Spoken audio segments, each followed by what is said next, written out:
এই সময়টা তো আসলে নেতিবাচকতার দর্শন, যে সময় প্রত্যাখ্যানের সময়, কিছুই ভালো না, তাই না, কিছুই ঠিক না, হ্যাঁ, কিছুই গ্রাহ্য নয়, অস্থির, অসহিষ্ণু, উদ্বিগ্ন একটা সময়ের মধ্যে আমরা আছি।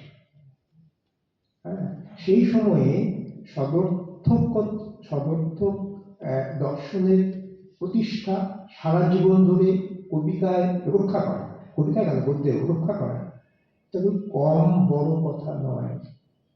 যত দিন যাচ্ছে এটা আমরা বুঝতে পারছি, যত দিন যাচ্ছে ইতিবাচকতার ঐতিহ্যের প্রতি আমাদের অনাগ্রহ ক্রমশ যেভাবে স্পষ্ট হচ্ছে, সেখানে এই এই এই এই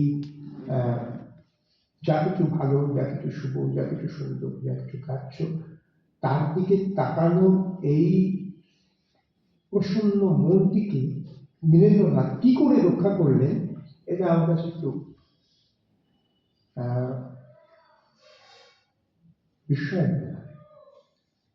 বিস্ময় মনে।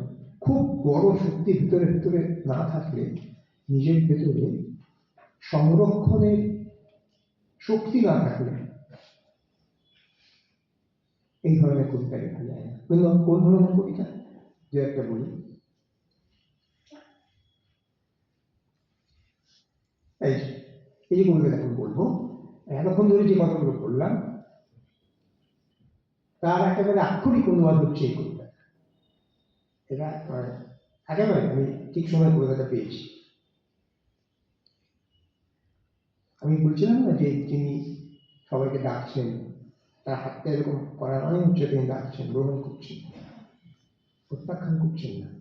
এই কবিতাটা বলি, হলে হবে, না হলে না হবে। প্রথম থেকেই বলে দিচ্ছেন, হলে হবে, না হলে না হবে। সবাই তো বাজি ধরে, নিয়ম রক্ষার জন্য আমিও না হয় একবার ধরলুম।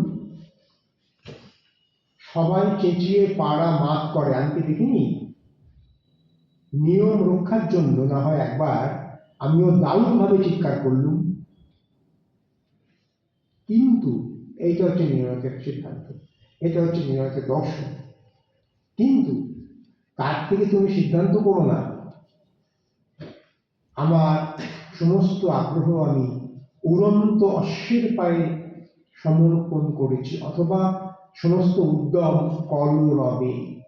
আমার বক্তব্য খুব পরিষ্কার, হলে হবে, না হলে না হবে। এই যে